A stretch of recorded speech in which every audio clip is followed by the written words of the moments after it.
Assalamualaikum warahmatullahi wabarakatuh. Teman-teman sahabat gaib dimanapun anda berada, bertemu kembali di channel Ki Rangga Wulung. Baik, untuk di video kali ini masih saya seputar jawaban-jawaban ya, jawaban-jawaban atau bahasan-bahasan untuk menjawab pertanyaan yang masuk ke WA saya ya.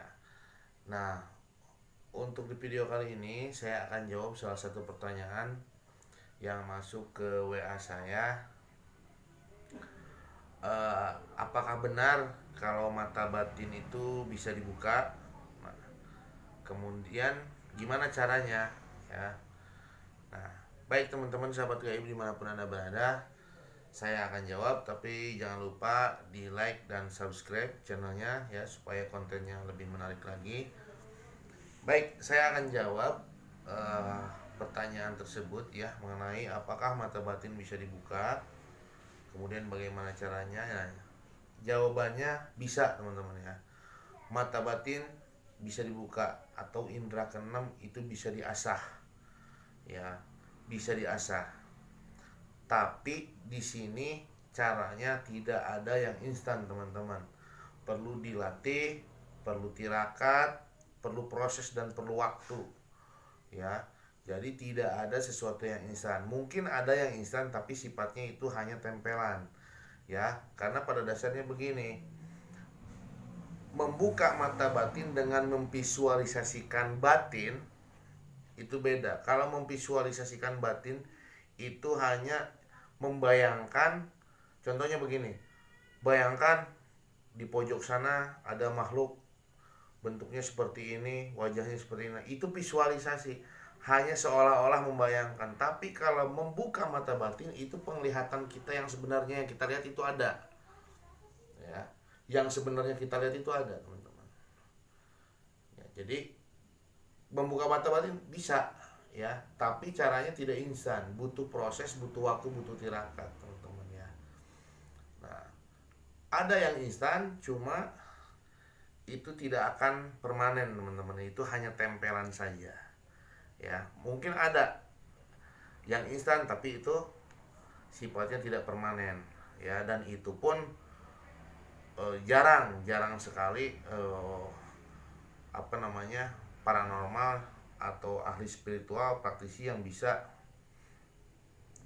membuka mata batin secara instan ya.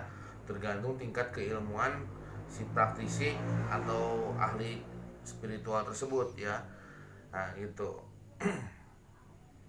cuma kalau memvisualisasikan mungkin banyak ya, yang bisa memvisualisasikan mungkin banyak, tapi kalau untuk membuka mata batin seseorang itu jarang sekali teman-teman yang bisa instan ya.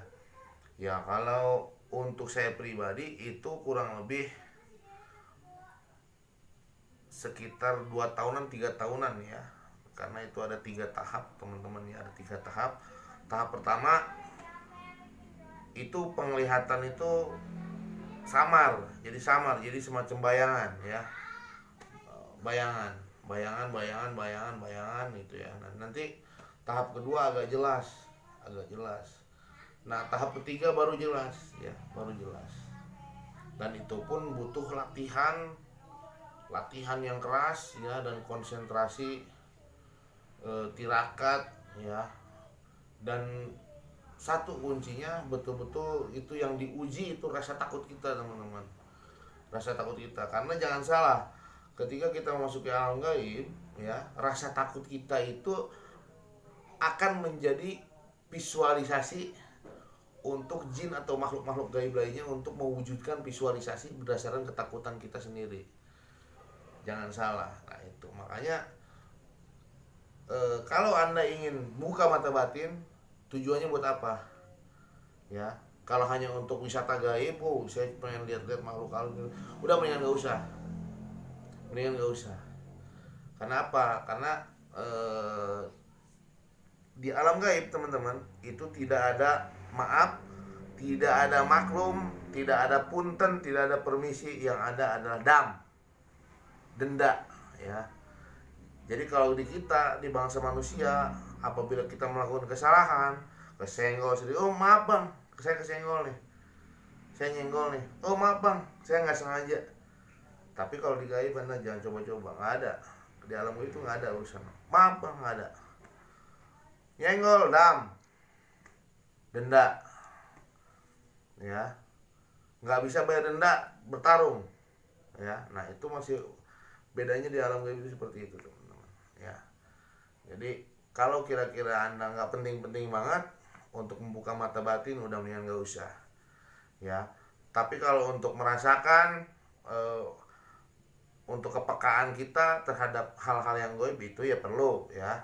Tapi kalau untuk membuka mata batin kita untuk melihat hal yang gaib, ya saya kira kalau memang nggak perlu, nggak usah. Terkecuali memang Anda praktisi supranatural, kemudian niatnya untuk nolongin orang, contoh lah orang yang maaf ya, yang sukmanya dikunci di alam jin, ya, atau membatalkan pesugihan, perjanjian gaib, ya. Anda perlu melakukan raga sukma, memasuki alam gaib. Nah itu Anda perlu, ya, keilmuan seperti itu, indra keenam. Tapi kalau hanya cuma membuat iseng-iseng, udah mendingan nggak usah, ya teman-teman, nggak usah. Kenapa? Karena madarat, ya. Karena alam jin itu sangat beda dengan alam kita, dengan alam manusia, ya. Ingat, kalau di kita masih ada kata maaf, masih ada kata permisi, maaf bang, misi bang, maaf kesenggol, nggak sengaja, maklum lah, segala macam. Kalau di sana itu nggak ada teman-teman, yang ada denda, ya. Kalau di alam gaib itu ada denda, ya. Nyenggol, ya. Misalkan Anda mengencingi rumah saya, kata si jinnya itu, ya Anda contoh damnya apa? Minta seekor kambing, minta seekor kerbau, minta ayam putih, ayam hitam, segala macam. Ya nggak sanggup, ya udah ribut, ya beres. Nah seperti itu teman-teman, ya. Nah itu. Nah kemudian bagaimana cara membuka mata batin, ya.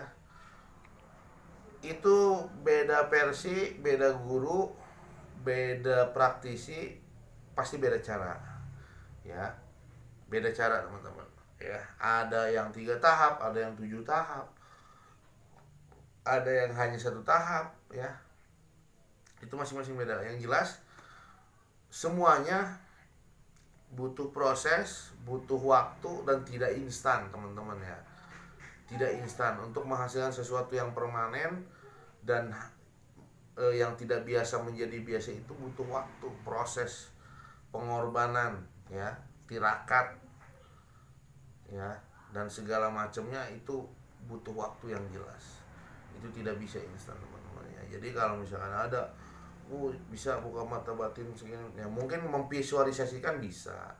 Tapi kalau untuk membuka mata batin seluruhnya, penglihatan kita melihat hal-hal yang gaib, ya itu beda lagi teman-teman, ya. Dalam artian kita punya indera keenam, ya. Di balik indera kelima kita ada indera keenam yang bisa melihat yang orang tidak bisa melihat, Anda bisa melihat, ya seperti itu, ya teman-teman, ya. Nah jadi caranya ada, cuma dengan catatan Anda punya guru spiritual, Anda punya pembimbing, Anda punya punya guru kebatinan, ya. Anda minta dibimbing, ya, diawasi, dibimbing, ya. Karena tidak sembarangan teman-teman, ya. Ada fase-fasenya. Ketika awal Anda memasuki gerbang gaib, ya, gerbang alam gaib itu luar biasa teman-teman, ketakutannya, ya. Rasa takutnya itu luar biasa teman-teman. Karena apa? Karena Anda berpindah dimensi, Anda berpindah suasana, ya. Tadinya di suasana mungkin di dalam kamar Anda, tiba-tiba Anda ada di dalam, kemudian Anda ada di ujung jurang, ya. Tiba-tiba Anda di tempat yang Anda tidak kenal. Nah itu harus dipersiapkan mental Anda untuk menghadapi semua ketakutan itu, ya. Nah, jadi saran saya, kalau memang nggak penting-penting banget, udahlah, nggak usah, biasa-biasa aja. Kita riadoh mempelajari, ya, yang berguna dalam kehidupan kita sehari-hari aja, ya. Jadi jangan yang terlalu inilah, neko-neko lah, ya. Oke, gitu aja teman-teman ya tentang jawabannya. Mudah-mudahan memuaskan jawabannya ya. Jangan lupa di like dan subscribe. Ikuti channel ini, ikutin terus ya, seputar ruqyah dan konsultasi spiritual ya dengan Ki Rangga Bulong. Terima kasih. Assalamualaikum warahmatullahi wabarakatuh. Salam gaib.